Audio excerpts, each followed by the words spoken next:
우리 사랑하는 힘센 청년 여러분들, 그리고 함께하는 우리 귀한 예배자 성도님들, 이제 오늘 우리는 2024년 52번째 주일이죠. 52번째 마지막 주일 이 시간에 서 있게 되죠.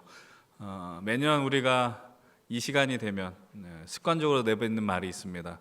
시간이 살과 같이 빠르다라는 것입니다. 너무나도 빨랐던 것 같습니다.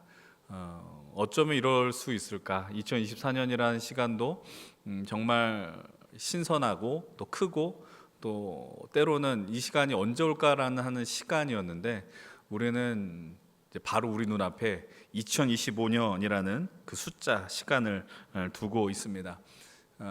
제가 부임하고 나서 매년 마지막 주마다 여러분들에게 나눠드렸었던 것이 있죠. 그것은 바로 지난 한 해 동안 여러분들에게 나눴었던 말씀의 리스트입니다.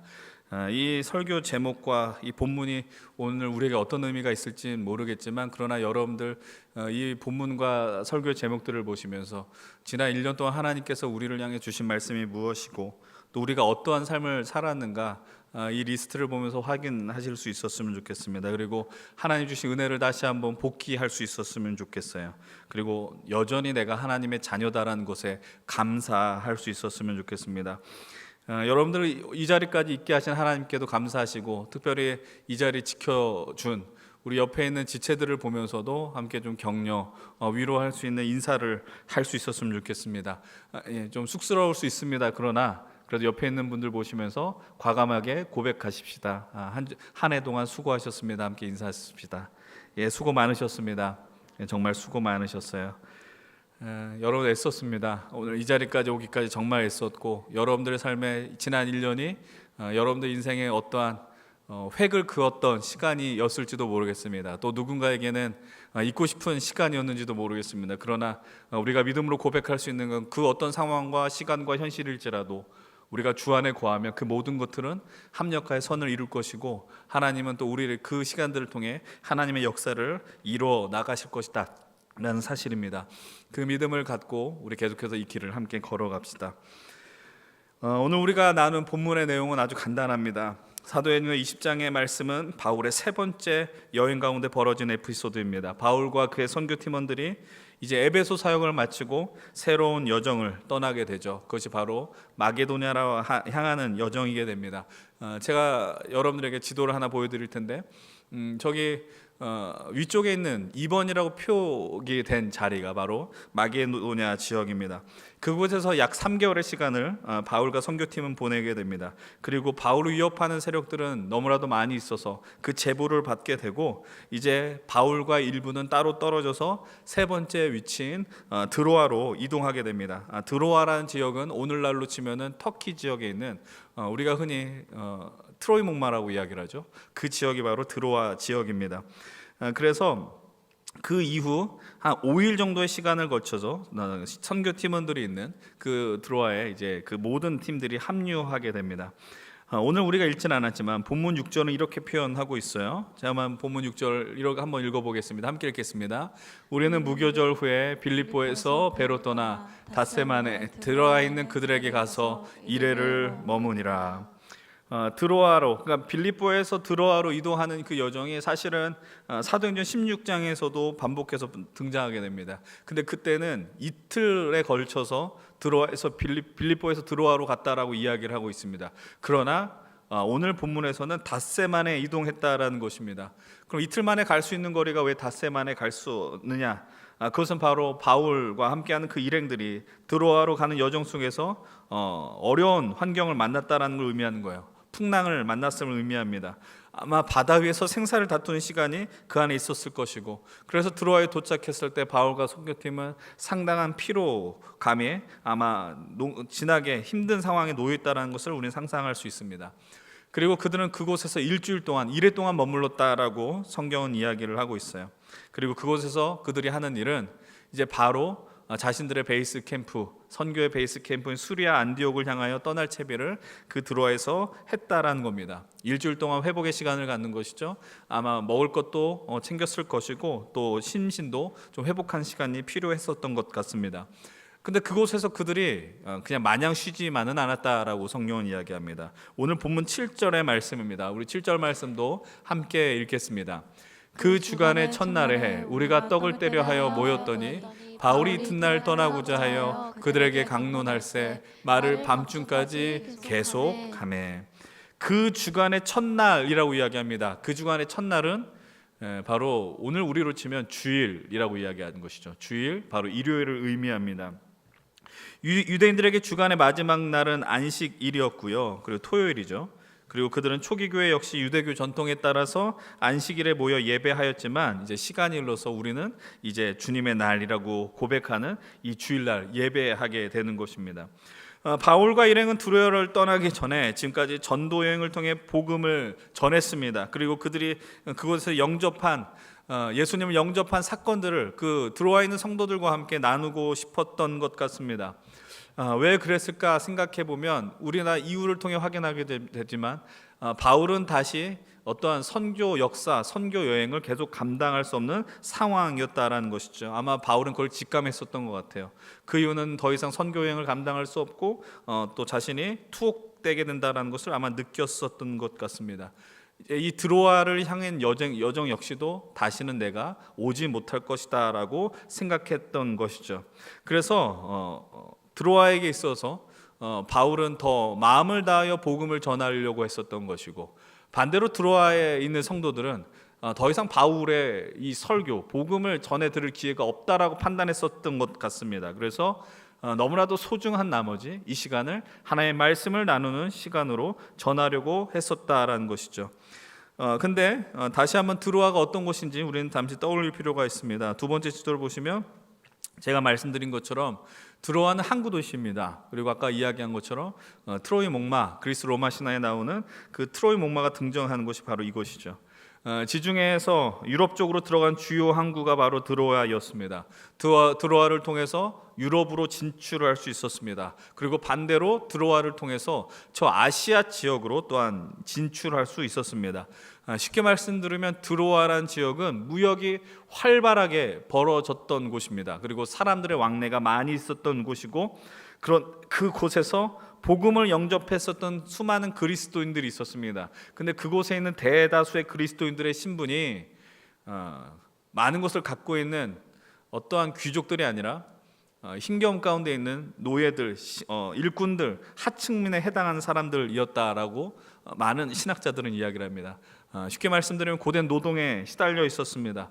그래서 오늘 우리가 살아가는 것처럼 하루 일당 벌어서 어떤 알바 자리를 찾거나 또는 야근을 하거나 힘겨움 가운데 살아가는 이들이 이 드로아에 많이 있었다라는 것이죠. 그래서 바울은 그들과 함께 하나님의 말씀을 나누고자 하였습니다. 언제 나눴을까요? 모든 일과가 끝난 저녁 시간대를 선택하게 되었다라는 겁니다. 다시 7절을 여러분 유의 깊게 보십시오. 뭐라고 이야기를 해요? 그 주간의 첫날에 우리가 떡을 떼려 하여 모였더니 바울이 이튿날 떠나고자 하여 그들에게 강론할세 말을 밤중까지 계속했다라고 말합니다. 성도들이 모이는 그곳에는 떡을 떼는 순간들이 있습니다. 일상을 나누는 것이죠. 은혜를 나누는 것입니다. 그리고 그날이 지나면 바울은 떠나게 됩니다. 떠나는 바울을 보며 드로아의 성도들은 더 간절한 마음이 있었습니다. 그래서 바울의 말씀을 듣고자 청하였고, 그리고 바울의 강론이 한밤중까지 이어졌다라고 성경은 말하죠. 그 본문에 등장하는 강론하다라는 뜻은 헬라어로 디알레고마이라는 단어입니다. 토의한다, 토론한다라는 뜻이 있는 것입니다. 이 현장은 오늘 우리와 같이 어떠한 목사가 일방적인 설교를 하는 그런 단순한 자리가 아니라 이 말씀을 통해 우리가 각자 나눈 것들, 또한 궁금한 것들을 서로 질문하고 또 답하고 또 우리가 어떻게 하나님 나라를 살 것인지, 하나님의 은혜를 나눌 것인지 하는 아주 복된 시간이었다라는 것을 우리는 유추할 수 있습니다. 다시 말씀을 드리지만 이 시간이 지나면 바울과 그 일행은 드로아를 떠납니다. 서로에게 얼마나 아쉬운 시간이었겠습니까? 그래도 바울도 최선을 다해 하나님의 말씀을 선포합니다. 그리고 하루 일과를 마치고 지친 몸을 끌고 나온 드로아의 형제 자매들도 바울을 향하여서 자신이 품고 있었던 하나님에 대한, 그리고 예수 그리스도의 복음에 대한 질문들을 계속 던졌다라는 것입니다. 근데 그들이 예배했던 자리는, 모였던 자리는 어디인가? 본문 8절은 이렇게 이야기를 합니다. 우리가 모인 윗다락에 등불을 많이 켰다라고 이야기를 합니다. 그곳은 그 집의 가장 최상층에 위치한 곳입니다. 당시 가옥 구조로 그곳은 3층 다락방에 해당하는 곳입니다. 위 다락에 등불을 많이 켠 이유는 무엇입니까? 아주 심플하게 생각하시면 됩니다. 밤 늦게까지 이 시간을 갖다 보니 높은 곳에 조명을 설치해야 하는 것이죠. 그 조명이라는 것은 우리가 이해하는 어떤 전기를 이용할 수 있는 것은 당연히 아니겠죠. 어떠한 횃불 같은 것들, 그들이 할 수 있는 등불을 이용해서 가장 높은 곳에 그 일을 진행했다라는 겁니다. 사람들도 꽤 많이 모였을 것입니다. 사람들이 많이 모이면 기온도 올라가고 공기도 더워지고 또 그 등불이 타게 되면 등불이 발생하는 이산화탄소로 사람들은 많이 더 피곤했을 것입니다. 다시 한번 말씀드리지만 이들은 이미 피곤한 상태에서 말씀을 들으러 온 거거든요. 그러니까 얼마나 쉽지 않은 상황 가운데 그들이 있었느냐라는 거예요. 그 다락방의 열기가 사람들과 말씀에 대한 집중력, 공간의 한계로 이 공기는 더 탁해지고 더웠다라는 것을 우리는 생각할 수 있습니다. 근데 그것으로 인해서 어떤 일들이 벌어지느냐? 좀 무시무시한 상황이 벌어져요. 본문 9절 말씀을 한번 보십시오. 상반절은 이렇게 이야기를 해요. 유두구라 하는 청년이 창에 걸터 앉아 있다가 깊이 졸더니 뭐라고 이야기합니까? 바울이 강론하기를 더 오래 하며 졸음을 이기지 못하여 3층에서 떨어져 죽었다라고 이야기를 합니다. 한 청년이, 유두구라는 한 청년이 창에 걸터 앉아서 있었습니다. 많이 피곤했었던 것 같습니다. 그래도 바울의 이야기를 듣기 위해서 지친 몸을 끌고 왔는데 몸이 너무나도 피곤한 나머지 잠을 깨기 위해서 창가에서 신선한 공기를 받고 싶었었던 것 같습니다. 유두가 얼마나 마음이 귀합니까? 말씀을 듣기 위해서. 여러분들 가운데서 혹시 그런 분들이 계십니까? 지금 졸음이 막 밀려오는데 목사님의 설교를 듣고자 자신의 허벅지를 꼬집으면서 하는 분들이 요즘은 별로 없다는 걸 저는 알고 있지만 그래도 믿음으로 여러분들이 잘 듣고 있을 거라고 믿고 있는데요. 여러분, 그런 가운데서 이 모임 가운데 나온 유두고의 모습, 그러나 다시 오지 않을 기회란 말이죠. 바울이 언제 올지 모르기 때문에 유두고는 이 시간이 너무나도 소중했다는 거예요. 이 바울은 늦게까지 설교를 이어가는데 그런 가운데 유두고에게 너무나도 큰 위험이 닥치죠. 잠을 이길 수 없었어요. 피곤이 몰려와서 잠에 빠지게 되는데 결국 3층에서 떨어져서 죽게 되는 일이 벌어집니다. 여러분, 3층에서 떨어지면 죽을 수밖에 없겠죠. 얼마나 피곤했으면 걸터 앉았다 떨어지면은 당연히 머리부터 떨어지지 않았겠습니까? 혹시 어떤 사람들 이런 이야기를 하는 사람들도 있죠. 기절한 것 아닌가? 그냥 좀 푹신푹신한 곳에 떨어져서 그냥 잠시 기절한 것 아닌가? 그러나 이 사도행전을 기록한 사람이 누구입니까? 바로 의사인 누가입니다. 의사 누가는 되게 병명을 정확하게 기록해요. 죽었다, 살아있다, 이거를 너무나도 잘 알고 있었다라는 것이죠. 그런 가운데 사람들은 그때 그 분위기는 어땠을까요? 안절부절 못했을 거예요. 많이 놀라웠을 겁니다. 예배 시간에 사고가 나는 것만큼 깜짝 놀랄 일은 없어요. 그런 일이 벌어져서는 안 되겠죠. 귀한 믿음의 동료인 그리고 젊은 앞날이 창창한 유도고가 죽었습니다. 사람들은 큰 충격에 휩싸입니다. 너무나도 마음이 아프고 힘겨웠을 것입니다. 근데 그때 바울이 나타나죠. 사람들을 진정시킵니다. 뭐라고 이야기를 합니까? 본문 10절 이 말씀을 함께 읽어보겠습니다. 함께 읽겠습니다. 시작. 바울이 내려가서 그 위에 엎드려 그 몸을 안고 말하되 떠들지 말라. 생명이 그에게 있다. 죽은 유도구를 끌어안으며 사람들한테 말해요. 떠들지 마십시오. 그러면서 선포합니다. 그에게 생명이 있습니다. 유두고는 죽지 않았습니다라고 이야기를 하는 겁니다. 그리고 이 바울의 외침 후에 본문의 현장을 성경은 이렇게 증언합니다. 본문 11절로 12절의 말씀 한 목소리를 읽습니다. 올라가 떡을 떼어 먹고 오랫동안 곧 날이 새기까지 이야기하고 떠나니라. 사람들이 살아난 청년을 데리고 가서 적지 않게 위로를 받았더라. 너무나도 엄청난 사건이 벌어졌는데 이후 장면은 그냥 아무렇지도 않게 그냥 하던 일을 계속했다라고 성경은 이야기를 하고 있어요. 말씀의 나눔이 계속 벌어졌어요. 성도의 교제가 벌어졌어요. 결국 날이 새기까지 동이 터오는 순간까지 은혜의 시간을 그들은 함께 갖게 됩니다. 그리고 성경은 분명하게 고백합니다. 이 살아난 청년으로 인하여서 이 유두구로 인하여서 사람들이 한이 없는 위로를 경험하였다. 이것이 오늘 우리가 읽은 본문의 전부이죠. 우리가 어느덧 2024년 마지막 주일 앞에 서 있습니다. 그리고 이 마지막 주일 나누는 이 말씀에 대해서 여러분들이 또 기억하는 분들이 있으리라 생각합니다. 우리는 매년 첫 번째 주가 되면 제가 부임하고 동일한 본문과 제목의 설교로 말씀을 나누었습니다. 그리고 오늘도 나누는 이 말씀은 2024년 가장 마지막 날 12월 31일에 이 자리에서 여러분들과 함께 나누었던 본문, 제목, 동일한 말씀을 또 오늘 이 자리에서 나누게 되었습니다. 우리는 오늘 본문에서 나누는 유두고가 오늘 우리 이 현실을 살아가는 우리의 모습과 비슷하다라는 것을 인정할 수밖에 없습니다. 물론 우리는 노예 신분은 아니지만 누군가에게 매여 있죠. 직장을 다니는 분들, 회사에 매여 있습니다. 또는 공부를 해야 한다, 미래를 향하여 나아간다. 그 현실이 우리의 발목을 잡는 것 같습니다. 그럼에도 불구하고 여러분들은 오늘 이 자리에 있습니다. 하나님의 말씀 앞에 있습니다. 하나님의 자녀다라는 것을 확인하기 위함일 수도 있고 내 현실의 위로를 받기 위함일 수도 있습니다. 그러나 중요한 것은 우리는 이 예배 자리에 있다라는 사실이죠. 치열한 현실 속에 이 자리에 있는 여러분들을 진심으로 축복하고 여러분들의 선택이 너무나도 복되다라는 것을 여러분들 인정합니다. 그런데 여러분들 올해 어떤 삶을 사셨습니까? 어떠한 시간들을 살아오셨습니까? 작년 여러분들과 나눴던 설교 원고에 제가 이렇게 기록했더라고요.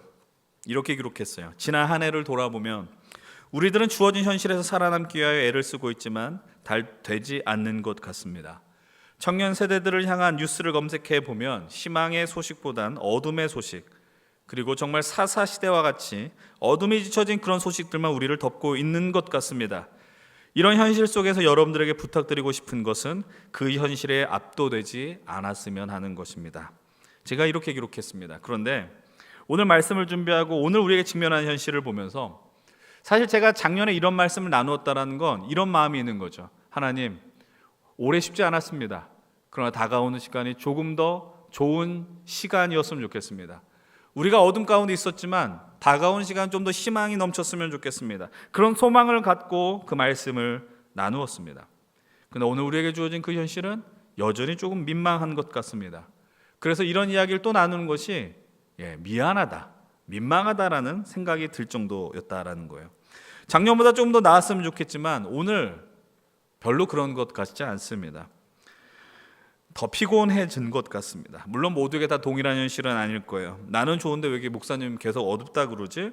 이렇게 생각할지 모르겠습니다. 그러나 여러분들과 나누는 이 말씀들, 제가 최근에 여러분들에게 많이 나눈 것들 중에 하나가 오늘 우리가 사는 시대가 너무 엉망진창인 것 같은데 그저 현실과 상관없는 하늘의 이야기만 던지는 것이 과연 맞는가? 깊은 고민에 빠졌다라는 것이죠. 오늘도 아침에 예배를 드리고 나서 들려진 소식은 또 우리의 마음을 아프게 합니다. 그리고 사람들은 이런저런 이야기를 합니다. 왜 이렇게 세상이 어수선하는데 왜 그런 사고가 벌어졌느냐라는 거예요. 그러면서 그런 현실 가운데 있는데 우리는 다 잘 될 겁니다. 하나님 안에 있으면 우리의 인생은 너무나도 평안할 것입니다라고 하는 것이 너무나도 공허하게 들린다라는 생각을 하게 되었어요. 그냥 현실과 상관없는 그냥 너무나 우리만 좋은 이야기만 하면 그것이 우리의 믿음과 무슨 상관이 있는가라는 생각을 하게 되었다는 겁니다. 부인할 수 없는 건 이건 것 같아요. 오늘 2024년 앞에 놓여진 우리의 인생이 오늘 이 사도행전 20장에 있는 유두고보다 어쩌면 더 거친 현실이 아닌가? 더 피곤한 삶을 살아가는 것은 아닌가라는 생각을 하게 되었어요. 그래서 우리도 유두고와 같은 피로가 몰려올 수 있습니다. 깊은 잠에 빠질 수 있습니다. 어느 순간 죽음을 맞이할지도 모릅니다. 물론 그 죽음은 육신의 죽음이 아니라 영적인 죽음이 될지 모르겠어요. 하나님, 내 인생이 힘들어요. 나 이 믿음의 길을 지켜내는 게 어려워요. 신앙 공동체를 떠나는 일들도 있다라는 것이죠. 제가 최근에 1년의 사태와 관련돼서 여러분들에게 이런 말씀을 드린 걸 기억하십니까? 오늘의 현실에 이 보이는 교회의 모습과 성도들의 모습에 실망하며 교회를 떠나는 자들이 많아지면 어떡하지라는 제 걱정을 말씀을 드렸습니다. 그냥 우리끼리 계속 좋다 떠들고 서로 괜찮다라고 위로하고 그런 수준의 공동체로 머물면 어떡하지라는 두려움이 밀려오더라라는 것이죠. 지난 1년 동안 나누었었던 하나님 나라 공동체라는 건 그런 것이 아닌데 그래서 우리가 그런 현실 때문에 피로감을 호소하는 것은 아닌가? 아니, 반대로 나는 여전히 괜찮은데 나는 오늘 편안한 삶을 사는데 너무나도 목사님 매주 심각한 이야기를 던지시는 것은 아닌가? 그렇게 받아들이는 분이 있지 않은가라는 생각을 하게 되기도 합니다.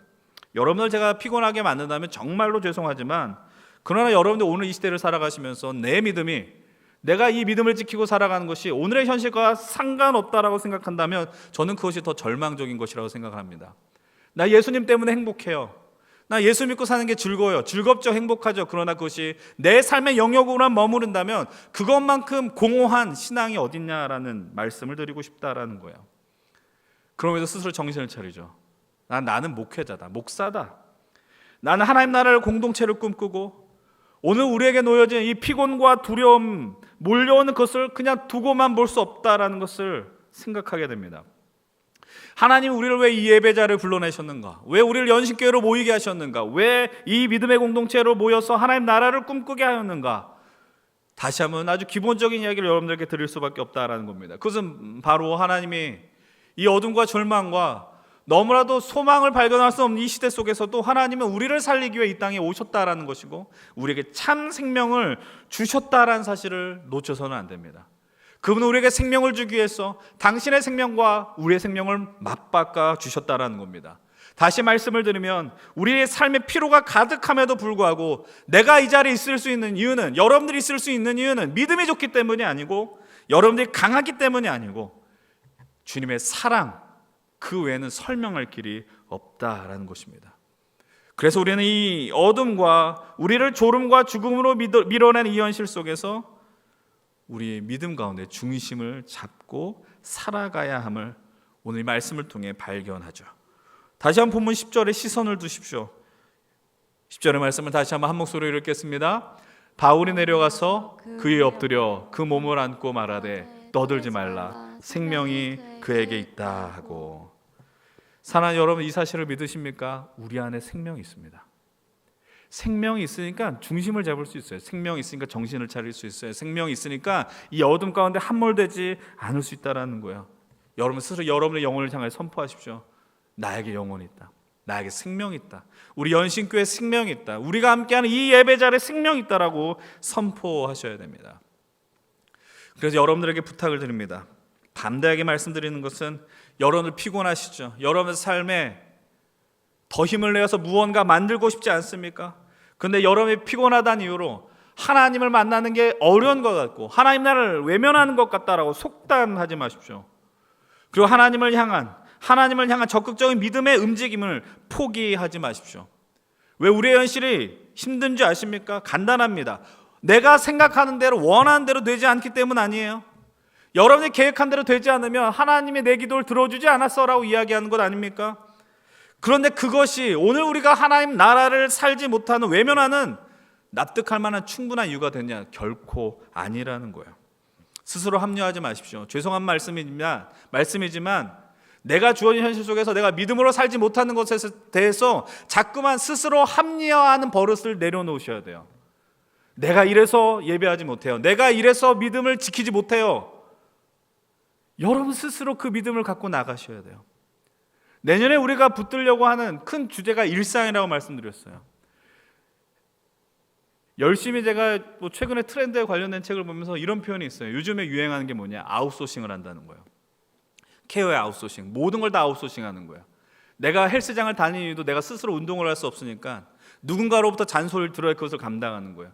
내 스스로 할 수 없으니 자꾸 누군가에 맡기는 거예요. 케어를 맡기는 거예요.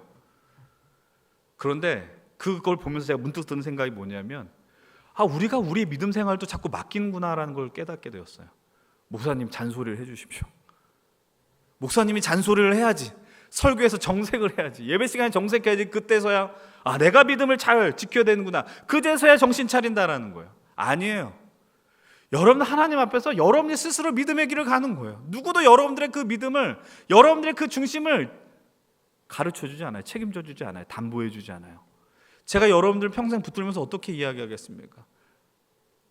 여러분 믿음 안에서, 여러분 믿음, 하나님과의 관계를 여러분들이 지켜가는 것이지, 내가 어떠한 교회를 다니면, 어떠한 설교 말씀을 들으면 지켜, 이런 건 존재하지 않는다는 거예요.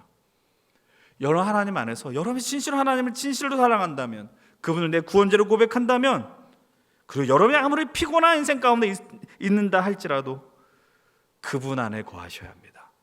그리고 그분 안에 내 믿음을 붙들고 살아내셔야 됩니다.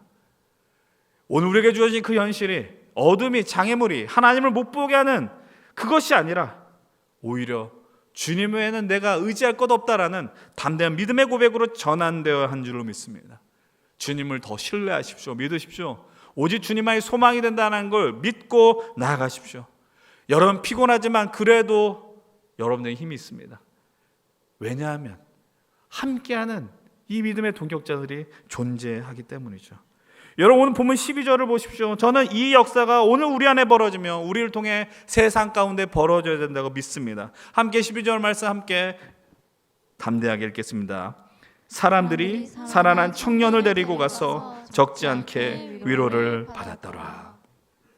사랑하는 누가 위로를 받습니까? 죽음에서 새로운 생명을 경험한 유두고만 위로를 받지 않아요. 그 자리에 함께한 모든 이들이 위로를 받았다라고 이야기를 합니다. 사랑하는 여러분들, 아까 전에 리더를 축복했습니다. 수많은 섬김이들이 이 자리를 지킵니다. 임원들이 있었고 찬양팀이 있었습니다. 보이지 않는 곳에서 음향과 영상을 책임지는 자들이 있었습니다. 그리고 누군가 믿음의 길에 낙심되는 이들 향해 손을 내밀고 연락을 취하며 함께 이 믿음의 길을 가자라고 이야기하는 이들이 있었습니다. 여러분 우리가 함께한 이유는 간단합니다. 삶에 지치고 힘겨운 이들의 주의 생명을 통해 새로운 생명의 역사가 벌어진 그 은혜를 우리는 또 소망하기 때문에 우리는 이 위로의 역사가 이 자리에서 일어나길 간절히 원하셔야 됩니다. 우리가 오늘 예배를 드리고 새해는 2025년이 되면 또 똑같을 것입니다. 또 피곤할 것입니다. 그래서 우리는 창틀에 걸쳐 앉아서 또 떨어질 위험에 놓여 있을지도 모르겠습니다. 그러나 이 자리를 지켜내십시오. 이 자리를 지키며 여러분들 영혼이 살아나길 간절히 축복합니다. 거칠고 힘겨운 이 현실 속에서, 어둠 속에서, 그리고 오늘 우리가 이 믿음을 갖고 살아갈 때 하나님의 은혜와 사랑이 어떻게 흘러가야 하는가에 대해서 진지하게 고민하며 살아가시는 우리 귀한 연신교회 청년들, 예배자들 되길 바랍니다. 여러분들 때문에 여러분들의 삶의 자리가 살아나길 축복합니다. 우리 교회가 함께 있는 은평구가 살아나길 원합니다.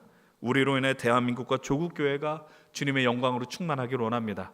우리끼리 모여서 즐거운 사교 집단이 되는 것 더 이상 이제 의미 없습니다. 하나님의 영광과 은혜와 사랑, 그래서 세상에 놀라운 주님의 위로가 우리를 통해 계속해서 흘러갈 수 있도록 우리 함께 고민하고 기도하고 마음을 모으는 그런 하나님 나라 공동체를 계속해서 이뤄 나갑시다.